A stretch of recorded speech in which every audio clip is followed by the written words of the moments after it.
So first of all, I'd like to thank you all for joining us for this session for LGBTQ plus Gen Z webinar. When we were deciding around what we wanted to do in order to recognise, obviously, UK Pride this year, based on the fact that Pride this year was celebrating the previous 50 years and all of those that have been integral to supporting the community, and obviously moving things forward, we wanted to not only recognise that, but also focus on the next 50 years, really, because essentially the diversity landscape over the last 50 years versus the 50 years ahead is obviously different and changing. So we thought to focus on Gen Z because ultimately in our personal lives, in our work life, in our workforce, obviously Gen Z are very much a part of that. And in order to ensure that we are supporting the community, but also educating ourselves, we thought this event would be very informative. Now, obviously, the LGBTQ plus community themselves are avidly supporting, but also the most important thing is allyship too. So if everybody sort of works together, we'll obviously move forward. You've probably seen in the media a lot of attention on potentially also going, backwards on, forward thinking. We need to obviously support everybody and we need to move forward. And that really starts with just generally engaging with the people around you, whether that be in your personal or professional life. And obviously for Sheffield Haworth specifically, engaging with clients, because it's a conversation and a topic that's very important to not only us, but also our clients as well. We're joined by an absolutely fantastic panel who come with a lot of experience and information and education that they can share with you. So I really hope that everybody gets a lot from this session. I will hand over to Dan Robertson, who is the director for Vercida Consulting, who will host the event. Thanks, Dan. Brilliant. Thanks, Marie. Good morning or good afternoon. I noticed some people are from LA, so good morning from LA and good afternoon, or wherever you're dialing in from today. It's a great pleasure to be hosting this session. Actually, as Marie said, we've come a long way from the last 50 years on LGBT plus inclusion, actually. But clearly, part of today's session, I guess, is to celebrate some of that success. But it's also to think about what are the challenges that lie ahead, over the next 50 years or so. So my name is Dan Robertson. As Marie said, I head up an organisation called Vercida Consulting. I spend my life working with executives and boards all over the globe on issues of D&I. Less about me, more about the amazing panellists that we've got with us this afternoon. So we'll do a quick intro into the panellists, and then we'll go into the conversation. So Aubrey, I'm going to start with you actually, just because I can see you first. So do a quick intro, then we'll go from there. Absolutely, thank you. I'm really happy to be here. I'm Aubrey Stearn. I'm a hands-on fractional CTO. I'm often tasked with bootstrapping technology culture for small startups and sometimes bigger organizations. I look at things like our talent pipeline and where we look to hire those folks from those talent pools. I'm also a transgender woman, and I've worked in pretty much any industry you can think of. Brilliant. Thank you, Aubrey. It's great to have you. Lewis. Hi, thanks, Dan. My name's Lewis. I am the communities manager at ManyPets Pet Insurance. That generally means I look after social content in my day job, but I also work within the Inclusion Council at ManyPets, trying to make things better for as many people as possible. I've also worked in DEI committees across my career, setting up 2 of them. So I have a fair bit of experience in helping to set up the volunteer elements of DEI. Really excited about today. Thank you so much for having me. Thank you, Lewis. And Peter. Hi, everyone. Thanks for having me on the panel. So my name is Peter. I'm a lawyer, but I've started off my career in private practice and law firms for 10 years, where I was leading the D&I initiatives. 3 of those years were spent in Moscow, so I've got quite a lot of experiences and stories to tell from there. And then I currently now work in a venture capital fund where I head the legal team. Brilliant. Thanks, Peter. And then I should also say that I work for a number of D&I charities as well. So one being LifeBeat and another one being the National HIV Story Trust. Excellent. Okay, brilliant. And we might hear some more of those stories that they're doing some great work later on.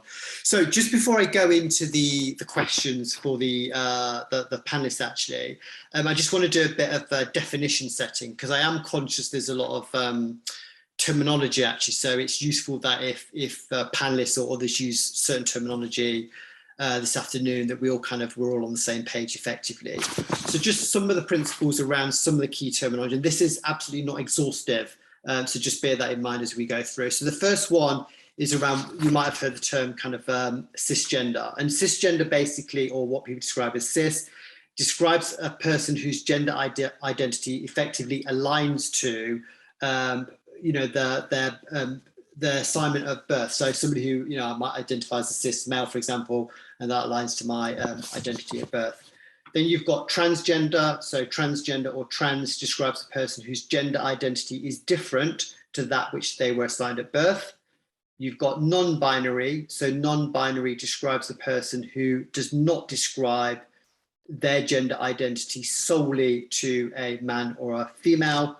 And then you've got misgendered, and misgendered refers to a person with a word, pronoun, or form of address that does not reflect their chosen gender identity. And obviously we want to be avoiding misgendering colleagues and the rest of it. So just a few there. The other one I'd mention is pronouns, because there is a lot of conversation about the use of pronouns these days. So everyone has pronouns. Some people choose a preferred pronoun to reflect their chosen gender identity. Examples include things like, he, him, she, her, they, them, etc. As I say, this is not an exhaustive list, but it's useful to do some foundation setting before we jump in. So let's jump into the first question then, actually. And I think for me, it's about thinking, somebody that supports global corporates on how to progress their D&I agendas and develop their strategy. It's always important for me to think about, well, we don't really know where we need to go until we know where we're at. So it sort of reflects a question around how do we monitor or capture information, if you like, around LGBTQ colleagues. Aubrey, let me throw that one to you first, actually. It's fairly common around monitoring on things like, gender and ethnicity. Give us your thoughts and experience around how organisations monitor first the diversity bit and then the inclusion bit on LGBTQ. I actually found this quite a tricky question because I don't sit in the HR space, and generally I look at that technology space, and for me, the thing I'm always concerned about is what's coming through the pipe, so to speak. So am I seeing people of different genders? Am I seeing people from that diverse background? And often the question is, why is that? I've worked in some quite remote places where talent pools can be often very recycled. So you'll find that maybe the three main employers of the area tend to be where folks will pass through over and over again. That can be quite challenging and quite frustrating when you're not seeing that sort of stuff happen, or that new turnover of talent. I think obviously as opinions and environments change, and as we see this new generation come into work, we should see a gentle shift away from that same recycled pool of talent. I think what's also really interesting, and probably was the most exciting thing over the last couple of years for me, was the prospect of very heavy remote working, which again completely flattens the pitch in terms of being able to get access to folks and being able to pitch yourself as an organization that is friendly to folks that are from the community, and being able to access that talent a lot more easily than saying you have to live locally, you have to be able to come to an office. Right. Suddenly things are a lot more accessible. So for me, again, being very naive to a lot of the measuring stuff and generally dealing with what I can see. And again, maybe there are folks out there, and I think we've mentioned this as a panel in prep, that some folks don't wish to be visible. Some folks don't wish to be the person that shows up and is the token gay in the office or whatever. I found as a leader, coming in and being visible is probably the most powerful tools that I have, because it has encouraged other people to be more visible, or to feel more comfortable, or to feel like they're not alone. So I will always hold that one first and foremost. Yeah, no, interesting. And Peter, I'll come to you actually, because similarly as a leader, it's important to be visible and, the rest of it. I think also sometimes though, it's important for organizations to have, I don't know, collective visibility on trends and patterns of who feels a sense of belonging, who feels a sense of inclusion. And I'm sort of curious from your perspective, I know you've worked in, law firms, but also your position now. I mean, any advice on, well, first of all, in terms of where you're at now, I mean, does the organization collect data on LGBTQ colleagues, and what's your advice for organizations that might want to start, but, don't know where to go? So the data is really important, but I think when you're comparing D&I with when you're comparing LGBT with kind of race and gender equality, there you can really see the difference. So how many what the split is between male and female. But it's much harder for LGBT, like Aubrey said. Many people don't want to come out because they just don't want to come out every day in the office. They just want to be who they are and be known for the work they're doing and not being the token gay. So it's important to assess the company on qualitatively as well, and seeing what kind of policies they've implemented, how the kind of people are feeling within the office, and then what they're doing to help promote it, what trainings they're doing and events they're planning, just to make sure the topic is raised and people are discussing it and people are aware and can live with it. And then those individuals who are LGBT, whether they're out or not, can be happy in their workplace. Right. And I guess there's two types of data, right? One is obviously just the measurement on diversity, getting people to tick boxes. And as you say, some people are less confident to do that for various reasons, and why should they? And then there's the inclusion side, which is tracking things like, belonging, psychological safety, even opportunities to be yourself, and all of that. I mean, Lewis, from your perspective, in terms of what your organization's doing, particularly on that, I guess, the sense of inclusion as opposed to just that sense of diversity, just gives a sense of what, you might be doing, or any experience of trying to track a sense of inclusivity. Of course, yes. I mean, it's at ManyPets, it's the first place I've worked at that seems to kind of really put their money where their mouth is and really value diversity. There's I believe it's yearly, although don't quote me on that, it might be 6 months. I have only been here 6 months myself. And the diversity survey that is benchmarked against different goals. We try and track against 5 different goals, if you will, of not just diversity, but inclusion, voice, decision-making, and equity. This year we had like a 75% submission rate, which is pretty good considering the rate that we grew. And there was also an optional part within that survey to disclose information on race, gender identity, queerness, and more, and religion.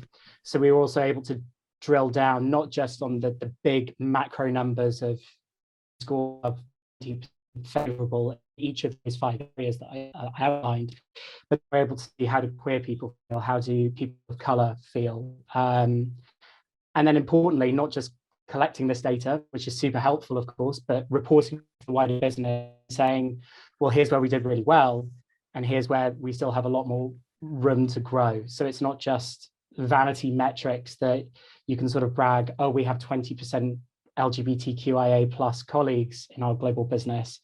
It's saying, well, yes, we have those, but potentially they don't feel like they are included in a decision-making process. So how can we fix that? Yeah. And I think that's a really important step of not just collecting the data and benchmarking it, but thinking, how can we make it better? How can we get it so that it matches everyone else? There is a level of equity within the organization as well. Right. I like your phrase, vanity metrics, Lewis. Actually, I'm not sure I've come across that too often, actually, but it's an interesting one. And I think you're right. I think, the whole point of collecting information, whether it's around that from your inclusion survey, is what do we do with it? Otherwise, it's kind of a pointless exercise. One of the things that we do know in terms of moving this agenda forward is that, if you're part of the LGBTQ plus community, there's things that we can do to role model and be visible in the rest of it. But of course, all the pressure shouldn't be on us. And I think this is an important question around, I guess, allyship. And I'd be curious to get your perceptions on what does allyship mean to you all? and also maybe even any examples that you might want to share of allies that you know, and you don't necessarily need to name them, but how do allies, behave? What do they do? What do they say? How do they show up, and the rest of it? So, Peter, I'll come to you on this one first. For me, my biggest ally is my MD of the fund. She's a straight female, but she's fully supportive of everything that we do in terms of D&I's pushing the agenda, and being a senior leader in the company is able to help push the decisions, make sure there's funding available for D&I initiatives. So coming from the top, when you've got strong allies, I think that's really important for a corporate. Great, excellent. And Lewis? It's so hard, because being an ally can be so many different things. There are so many different kinds of allies. There's the quiet ally of someone who takes active interest in your life. If I start talking about Drag Race, my straight cis male boss doesn't turn off and go, oh, I don't really care. He listens to me, and that's its own form of allyship. You then have people who shout about your successes to raise the profile of sort of like a queer success, if that makes sense, or an LGBTQ success in Slack or in a group meeting. And then you have people who advocate, who kind of push you to be included on certain projects, push for you to be promoted. And then you also have people who take sort of what I think most people think an ally is, which is that really brave person who might call out a piece of behavior that isn't appropriate. Not everyone has to do that. Not everyone has, the resolve to be that super brave person. Do need a few of them, obviously, just in case, on the off chance that something bad might happen. But there's lots of different ways to be an ally. I just recommend reading the best online, the best ways to use your skills to be an ally to people in the workforce. Aubrey, I want to ask you a slightly different question, actually, which is, so with the murder of George Floyd, we actually seen a kind of an outpouring from corporate leaders, actually, and sort of making statements, effectively anti-racist statements, and corporate leaders saying, we have a voice in this. And actually, because historically corporates have stayed silent on social issues. And I think that's fundamentally changed since the murder of George Floyd. But these days we start to see corporates being more vocal, I guess, in terms of LGBTQ plus inclusion. And I'd kind of like to get your perception in terms of, I suppose, this idea of what we might call corporate allyship, and, what role, what responsibilities do you think corporates have in terms of, being active and being vocal? And then the second part of the question, which is, if you are operating as a corporate in different geographical locations, and, one location, let's just be quite frank, might have homophobic views or hostile, how do you navigate that? So the idea of corporate allyship, and then the kind of navigation of those, what's perceived as sensibilities. Well, folks these days are starting to vote with their feet. And I think, you're going to buy from and support companies that share your values. And we can see that more with Gen Z than I think any other generation. It's obviously quite interesting. I think, the example that we spoke about, like panel prep, was Disney with, taking the example of a few years back with the Star Wars release and John Boyega being removed from the poster in China for that market. And then Buzz Lightyear's release recently, and the gay kissing scene not actually being cut, and plenty of countries boycotting that. I think that was quite an interesting shift, because I think maybe 10 years ago or 5 years ago, they may have probably cut that scene. But now I think attitudes are changing. And obviously people are starting to look at, corporate positions on this. If we looked at Pride recently, there was a really great screenshot that went viral on Twitter with all of the corporate standpoints in the Gulf versus in the Western world, and I think there was no Pride celebration whatsoever. And then in the Western Twitter page, you can see all the Pride celebrations everywhere, and that contrast is quite interesting. And it's particularly interesting when you're part of the gay community and you read an article that says you can still be stoned to death for being homosexual. There's nothing more stark than that in the morning when you read that kind of thing, to think that you're in such a privileged position that you won't suffer attack, that I can walk outside without, fearing being attacked or any sort of violence against me. Some people don't have that luxury. So, it's particularly a big thing for me to vote with my feet, and to support companies that do support folks from the community, around the year. And I think that's probably the other aspect, is that when we see Pride quite often each year, I think it's almost like an in-joke in the community to talk about the pink pound and the power of the pink pound. And, you know, we see Pride for a month and then it all kind of goes away until the next month, you know, the same year, you know, the following year. I think that is quite an interesting thing. It's more, you know, for me, it's what are you doing throughout the year? What are your initiatives throughout the year? How much do you support that community throughout the year? Because it kind of goes back to what we're saying about, you know, your pools of talent and bringing diversity into, you know, your company. People don't just look at you for a month, they look at you all year round and scrutinize, do you hold those values true? Are they really your values, or are you just capitalizing on that month? And I actually kind of just wanted to touch on your previous question just on allyship. For me, particular examples have been quite interesting, because as a straight white male at one point, I talked to my boss at work about the fact that I was dating a transgender woman. And that was probably my first example of allyship, because I was sort of fed up with the fact that I was hiding this relationship for so many years, and that I just wanted to be past it and open with that. And he helped me to socialize that at work and to get people comfortable at a time when it really wasn't like the, you know, the most comfortable thing, and people really weren't out, you know, 11 years ago. It was a very different climate.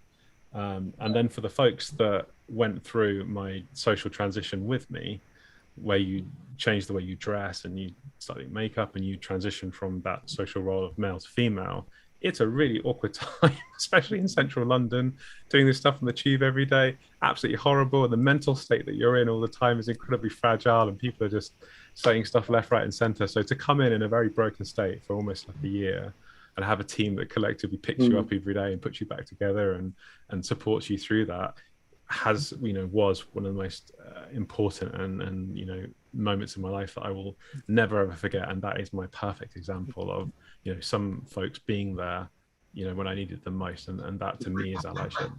Yeah, amazing to have the story actually. Peter, I'm curious from your perspective on we're all used to the business case arguments for diversity and inclusion. In fact, my confession is I'm slightly bored of the McKinsey data reports, and I think the argument's moved on actually. I think we're moving much more towards, I suppose, a moral case. Actually, it's just the right thing to do. And I guess I'm curious from your perspective, do you think that corporates, I suppose, have a moral duty to call out homophobia or transphobia and things like that? Because I think there's a growing pressure that there's a moral duty to do it on things like race. So I'm kind of curious from your perspective where you think they need to be stepping in and the rest of it. Yeah, I fully agree that they do need to call these things out and support those individuals in the workplace, especially on the international stance as well. So if you've got a corporate which has offices abroad, then they should be supporting those employees the same way they should be supporting them everywhere else. So my example, when I was a junior, I was given a secondment opportunity to go for 6 months to Moscow to work there with one of the law firms. Never been to Moscow, didn't speak the language, bit the bullet and decided, yeah, why not, and go do it. And then I hadn't come out to the Moscow office because it was a very homophobic environment. And after a couple of months, I felt myself very kind of closed off. I was finding it hard to make friends. I wouldn't say I was depressed, but I was very down with myself. And then one of my friends ended up getting stabbed. Leaving from a gay nightclub. So I did feel very unsafe. I was on the verge of kind of telling my company that I want to move back to London. I'm not happy in Moscow. But then I said, actually, is there a way the corporate can help me? And so I spoke with them, and then they ended up giving me kind of support, building a support network for me, reaching out to some of the other lawyers in the Moscow office to be like a mentor for me, setting up that kind of process. And then I managed to come out to the office, and I ended up setting events for the LGBT network. Other colleagues ended up coming out to me as well. Some decided not to come out generally, but just to myself, and some ended up supporting me in the mini kind of LGBT network I built in the Moscow office. And then I ended up absolutely adoring being in Moscow. It was kind of I ended up being there for 3 years rather than 6 months, and it ended up changing my life and for the better. So having a corporate and international company there to help support individuals who are LGBT is really important, but also it educates those who are not LGBT in those principles where they wouldn't get it elsewhere, and that's slowly helping evolve. And I'm make those countries become more progressive and more kind of liberal. Yeah, absolutely. Lewis, in terms of this idea of kind of moral responsibility, I mean, I think in terms of your leaders, how do they show moral responsibilities? I mean, it's not particularly interesting for any corporate to, you know, be on a pride march these days, because actually the default position has changed. So it's not that, you know, previously you'd have the outliers that would support pride. Now it's kind of a bit strange if they don't. So having a float or whatever it is normal. But how do your leaders demonstrate this idea of moral responsibility? I mean, the GLT at ManyPets, it sounds like I'm angling for a raise, and I promise that's not what's going on. They really show out, to be honest. We host regular inclusion panels at work based on different perspectives. So we've had some on non-binary identities. We've had some on looking after neurodivergent children. We've had some on race. And right there, asking questions, being respectfully, obviously, and being visible in the chat are every single senior leader that I can name. And I think there's a real culture of it not being a responsibility or a burden or a duty. It's something that they are generally interested in. When there is a diversity announcement at work, obviously we are given the mic as Inclusion Counsel, as members of the LGBT community, to speak up, but they will also do it themselves if they feel it's particularly important, or we're allowed to say, we prefer you to say it as an ally. And there's never any begrudging moments. They're ready to take on the burden with us. There's not that emotional labor that you're mining from LGBT colleagues, which I think is wonderful. And I think it's a great example for lots of leadership teams in different spaces. Lewis, sticking with you for now, actually, so we're all talking about, you know, corporates and leaders and all of that. But obviously one of the big themes of this session is, you know, sort of Gen Z. And I'm curious from your perspective, you know, I suppose it's easy to reflect back and say, you know, actually, you know, 50 years ago, for example, society clearly was more homophobic and it was much more hostile. So clearly we've moved on. But as a general reflection, do you think that Gen Z is more clued up on LGBTQ issues than previous generations, or what's your take on that? I think, gosh, that's a big question that could be an hour in itself. I think my take on it is that we a lot more like reached peak media, where you can, if there's not something on ITV or BBC, you could probably go find it on HBO Plus, Paramount Plus, Netflix, Disney Plus. The list goes on. YouTube, people are, you know, with TikTok, you're starting to see micro communities form of queer identities, which allows people to explore themselves and educate themselves much more easily and much more freely. So I think Gen Z have just grown up with an increasing amount of knowledge at their disposal that we've taken through culture. I also think that social media has allowed everyone to have a platform and everyone to speak up. And it's given everyone an opportunity to speak up on injustices that they might see in the workplace, in society, much more often, which gives Gen Z a kind of a sense of confidence to be able to call something out that they don't like, which I think is wonderful. I think a lot of organizations are starting to realize attract Gen Z talent. They also have to be radically honest. They also have to radically own up to their own mistakes and make serious changes from the ground up to be a more inclusive environment. Aubrey, I'd like to get your reflections on social media, because I sort of have mixed views on it, if I'm honest. I think in many ways it's so liberating and it's so democratic that, you know, we can all participate in it. And I think, as Lewis has said, is actually we can, you know, shine a spotlight on homophobia, and there's much more awareness through social media. But actually, somebody who looks at life from a kind of a psychology perspective, I'm actually also concerned about social media. There seems to be not any real conversation going on there. It almost seems to be this kind of attack and run culture. And so I've got contradictory reflections on my thought process about how useful it is. So try and help me out here. A massive amount of infighting and civil war within the transgender community itself. I think it's fantastic that people are able to go and create these independent communities But I think at the same time, one of the benefits we had of lots of folks with different opinions mixing was that we were able to create a diverse chamber of thought as opposed to a central singular idea chamber of thought. And I think those single idea echo chambers are and can be quite dangerous things.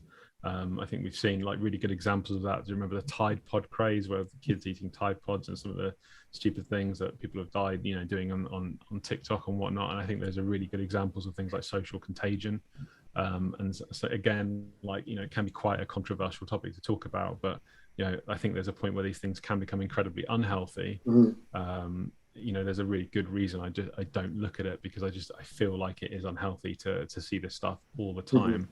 Sure. I've always said that any president is probably likely to get a maximum of 50% approval rating, because you're always going to have half the country hating them and half the country loving them, and I think that's true for most things. Like you'll only ever get like halfway to any sort of approval rating. Okay. Is it good for us? I don't think so. I don't think it's reached maximum maturity. I don't think we've figured out the right way to safeguard it and police it properly. Okay, interesting. Peter, I know you're doing some work outside of social media, particularly in terms of some of those charities that you're involved in. And they're obviously super great in terms of raising awareness and stuff like that. Do you want to just share with us like some of the work that you're doing and involved in those charities?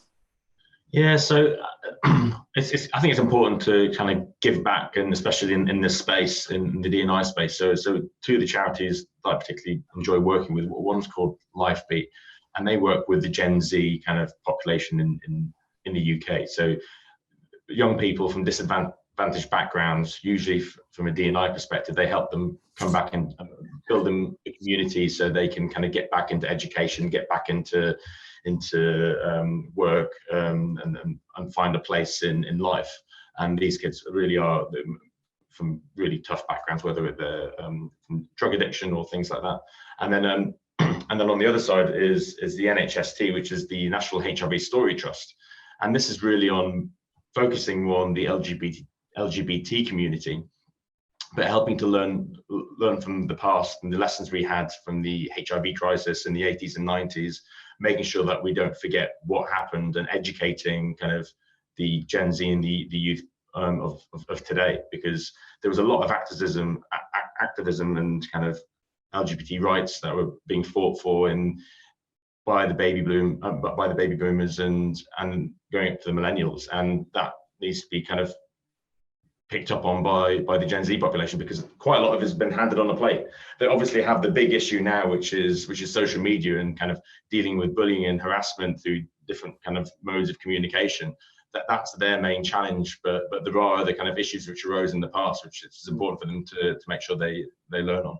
Yeah, and I think that's a really key point for me. I mean, we were saying in prep for this, I mean, when I left school in 1987, there was no equality laws at all, actually, on LGBTQ plus inclusion. There was no gay marriage. You could be fired for being trans. You could be fired for being gay. I mean, the world has completely changed. And I do think, in the Western society, there's still lots to be done elsewhere. No, absolutely, yeah. But it's interesting, because I think I was having a conversation with some family members actually recently who are Gen Z, and they were horrified. They were like, what, you could never have got married at one point in life? And it's like, that's the reality. So the constant education, I think, is important actually. Just for the participants actually, we are going to be moving into the Q&A in a second or two actually. So if you've got any questions, do put those in the Q&A box. Try and put as many in as you can, because I want to give you the opportunity to ask the panelists your questions and the rest of it. So briefly, as participants are putting their questions in the Q&A, Peter, I'll stick with you for now. Just very briefly though, in terms of, I suppose, a lot of the big themes is about education, and you're doing a lot of that work with the charities and stuff like that. But in terms of, I suppose, corporate life, what's the one or two things, I guess, which maybe you've been involved in that has quite a significant, or a bit of a big impact in terms of helping to educate others on this topic? So making sure there's trainings involved throughout the year with employees at all levels, from junior to senior, looking at things like microaggressions, unconscious bias, kind of giving awareness on pronouns or kind of different topics, whether it's LGBT, whether it's race, whether it's kind of gender diversity. It's such a mass topic, and just to make sure they're repeated going through it, like on a yearly basis, because people come and go from the company, and people need to be reminded how things are changing as well. If you look at how people just say LGBT, it's transformed over the past kind of couple of years. LGBTQ plus, all the different endings, it gets quite confusing for even for myself. So I think training, and then my other kind of key takeaway is it's important for there to be doers in the company, people who act like pushing the agenda forward, but then also support from senior leadership at the top. So whether they're giving budget to kind of employee network groups to help kind of support individuals, or leading kind of events like this, or kind of just pushing the D&I agenda right from the top. Yeah, absolutely. Yeah, thank you, Peter. Lewis, from you, any kind of practical things on how to really raise that education? Of course, yes. I mean, generally in any company, you will find that there are people who are willing to create some form of guild or council or group, whatever. There's lots of different names for it, and use that passion, like funnel that into having some kind of volunteer group who is able to provide sessions like this very one, and make them free, make them accessible. Make sure there's lots of promotion. It's not just in one Slack channel. It might get brought up several times in group meetings, and make it fun.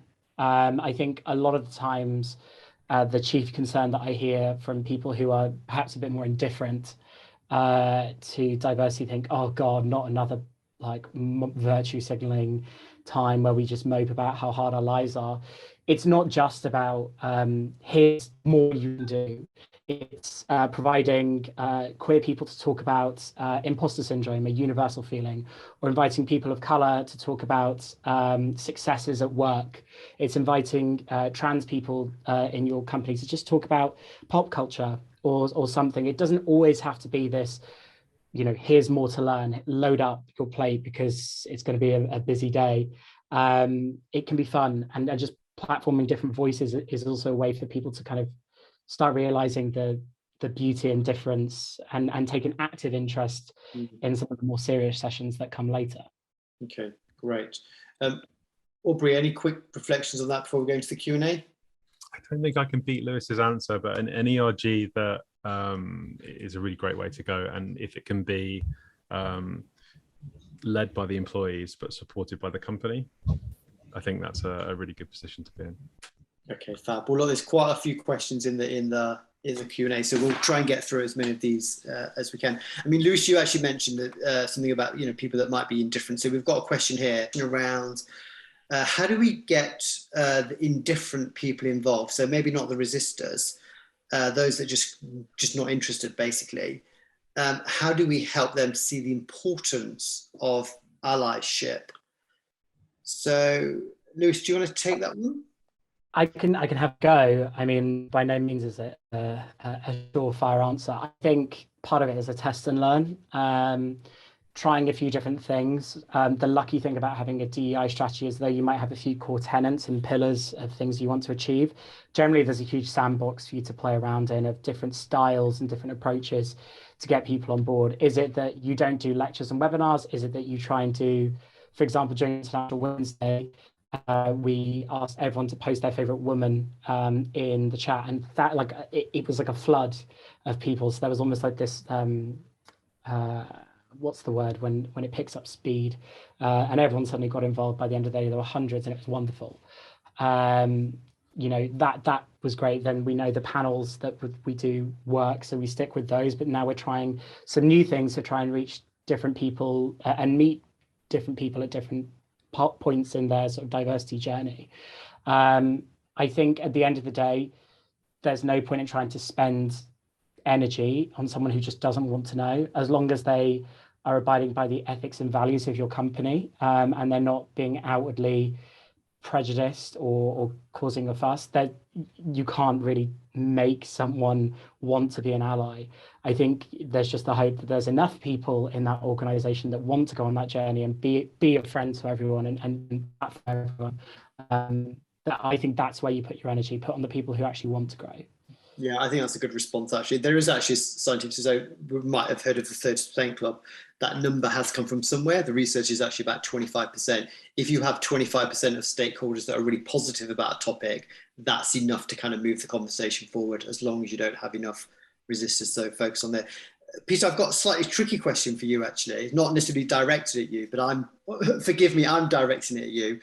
It's an interesting one. So it says, if I suspect they are, how do I make myself more approachable to anyone who is part of the LGBTQ community when they've not yet disclosed it to me? So if I think they may be LGBTQ and I kind of want to be an ally and say, hey, I'm here to support, what sort of advice might you give to someone on that?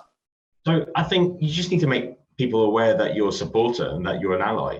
So wear like a lanyard which has the pride flag on it, or attend events, or just kind of talk about it, saying, like, it's the language you use, but don't expect people to come out to you, because they might just not want to come out. They're happy with who they are and what they're doing now. But as long as you're always kind of reflecting the right attitudes and kind of the right messaging across to the team and supporting them, I think that's the best you can do. But don't expect people to come out to you. Yeah. Aubrey, would you have a view on that one? I mean, pop a Zoom background up with a rainbow on it, or again, the lanyard suggests those small hints, or pop your pronouns on or something. Just any of those little visual cues or nudges that give somebody the I guess a signal that you are a supporter, and that you would be something they'd be able to talk to. Right. There's a question here about microaggressions at work. And the question is really about, if somebody is engaged in that, i.e. if somebody is telling jokes about somebody's gender or somebody's identity, how do we go about handling that? I mean, obviously, I guess it depends on the degrees of that, because microaggressions can quite clearly fall into hostile discrimination. But Peter, I'll just come to you again in terms of, because you've talked about microaggressions and things. I mean, what's the approach? Yeah, it does depend on the level of kind of on how serious the microaggressions are. You could always speak to the line manager and just kind of gently raise it that this individual is having microaggressions, but that might continue even if they're told about it. I think the important thing is to raise awareness on what microaggressions are to the team, and have trainings available on a regular basis. And if there's no one that can be done internally, if you haven't got a HR department, then you can get external people to come in and run these sessions.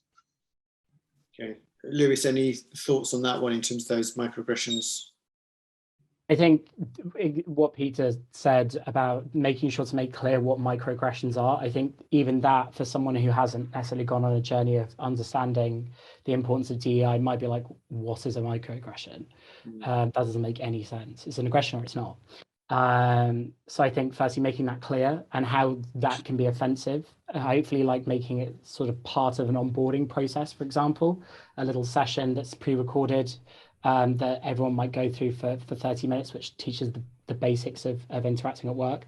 But I also think sometimes having the conversation in the light, i.e. in a public Slack channel, if it's a certain kind of joke, is a way to kind of help educate people, and not chastising people or telling them off, just pointing out, this joke crossed for me, this is how it made me feel.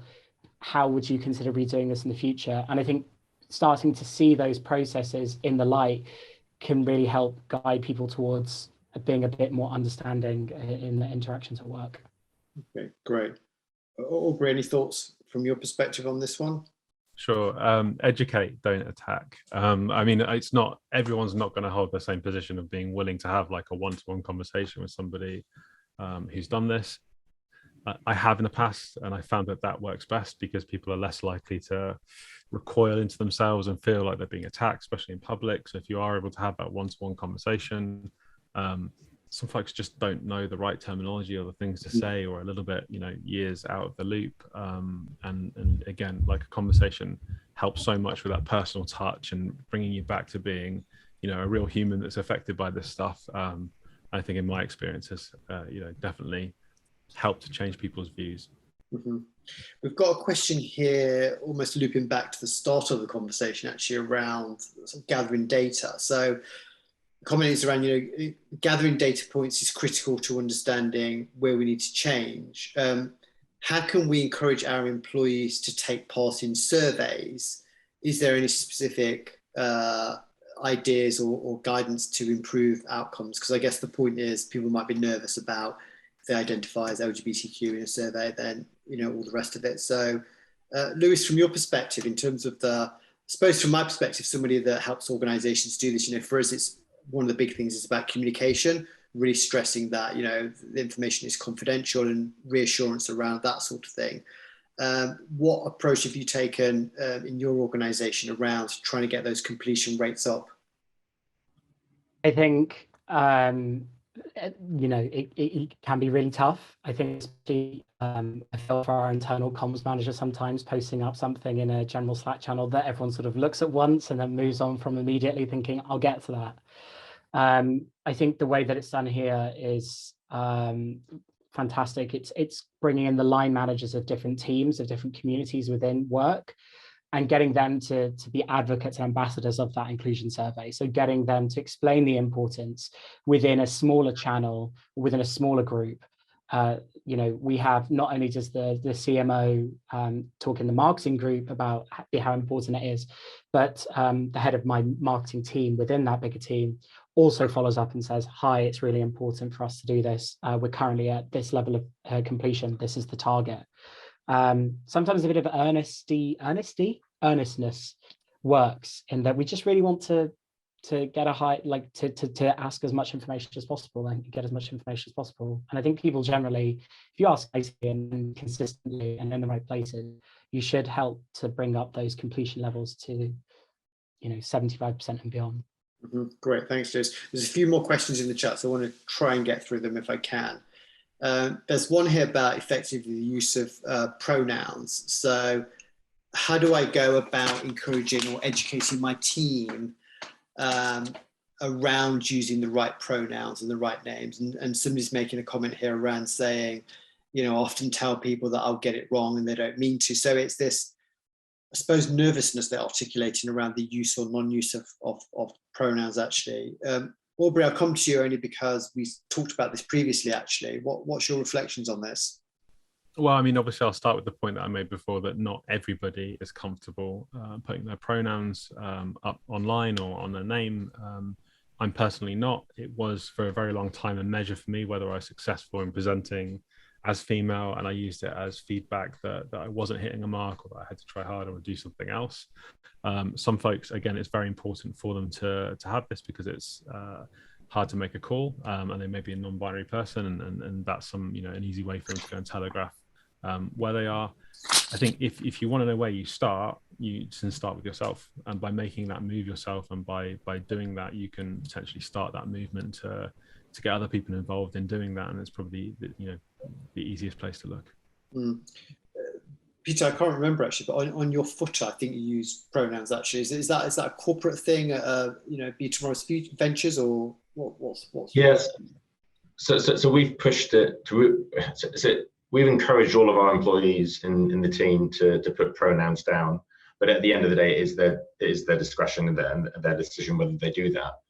But putting kind of LGBT to kind of issues to the side, we're an international kind of investor, and we've invested into companies kind of in China or in Africa, and sometimes you've got names which you've never seen before, and you just don't know whether they're male or female. It'd be really helpful if they put their pronouns at the end, because then you know how to refer to them if you're on a phone call with them, or if you're just emailing them and how to refer to them. So sometimes it's these things which kind of crop up, which are not even related to LGBT kind of issues. Right. So in many ways, particularly if you're working across jurisdiction, it can be quite a practical and useful experience if you need to. Yeah. Okay. We're pretty much moving towards close, actually. So Lewis, have you got any reflections on the pronoun question? Nothing that hasn't been said by people much smarter than me. I think it's something that we're putting a focus on. We've made Pride season of 3 months to sort of follow more global patterns of where Pride falls. So in the company are having a program push very similar to the one that Peter has indicated, where again, it's educating on how good it is, but also being respectful of if people don't want to or don't feel comfortable in sharing their pronouns. So it's something that we will be doing. It's led by a trans and non-binary team of people, so they're right at the forefront of explaining their importance, but with the full support of the company and the Inclusion Council. So I'm sure if you check back with me in 2 months, I'll have way more information on that for you. Okay, we'll make a point to do that.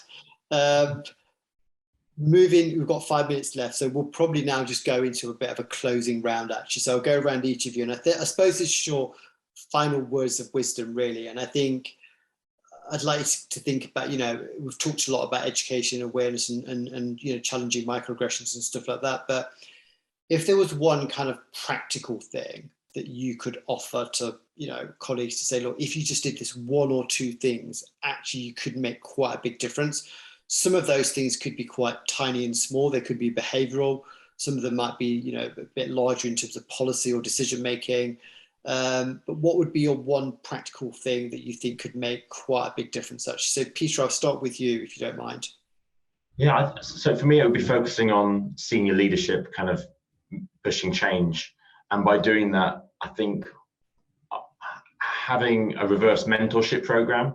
So you have people like LGBT and like kind of lower in the kind of the seniority level, or whether they're kind of people from a different race or ethnicity or gender, and then they're mentoring people right at the top on these key issues. And then that helps kind of build the relationship between senior to the lower levels, and then helps push that change in the company.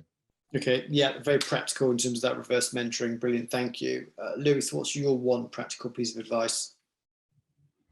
I think beyond putting where your mouth is, diversity doesn't happen for free, or equity, rather. It takes work, craft, and funding.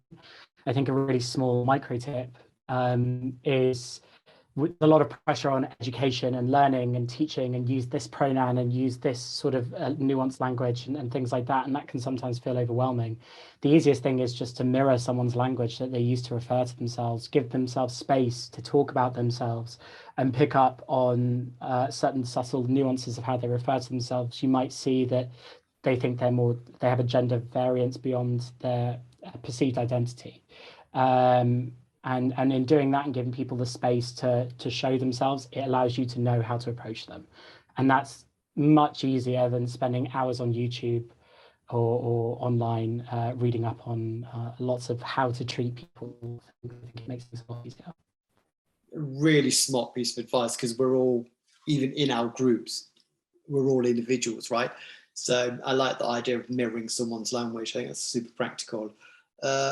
Aubrey, what's your final piece of advice? Well, I think visible allyship through senior leadership levels, again, a really great start. And those are the folks that are best placed to go and push initiatives top down and create the space for things to happen. I don't think it has to be pushed from the top down, but I think be able to enable and create the space for, those folks that are coming up from the employees to start moving. And again, just to back to that point on, presidents, like, you're only going to get a 50% approval rating. So even within the LGBT community, there are massively varying opinions on all sorts of different things, and you're never really going to please like absolutely everybody. And do look at what you're doing throughout the year, and not just for that Pride Month. Being visible beyond Pride is something that I think we all find quite important. I think on a yearly basis, we now scrutinize with a lot of companies. Yeah, no, brilliant. And I think the message is, if everyone goes off and does all these tiny things, from engaging leaders, reverse mentoring, the mirroring, and all the rest of it, change will happen. And we know that because when we reflect back over the 50 years, we've seen some massive positive change. I am an eternal optimist. There are some global challenges without question, but I do feel if we were around and had this conversation in 50 years time, we'd be celebrating even more success. Thank you so much to all of you panelists who have just given us your words of wisdom. Thanks, Dan, and thank you all for joining, and obviously a great thank you to our panelists. I'll give you a round of applause. I know nobody else on the call can applaud you, but I will from here. No, it's been a really good session, and I think we've definitely provided some real takeaways that people can include into their everyday life, because as Lewis mentioned, there's so many different types of allyship, and just by making small changes will really help the community to feel more included. And I think for me, the key takeaway that I've gained from this session is it's not about hitting diversity numbers. It's very much about creating an environment of inclusion, and that's what you should measure. And essentially that is what will create a more encompassing and more accepting world that we all live in. So thank you all. I really appreciate it.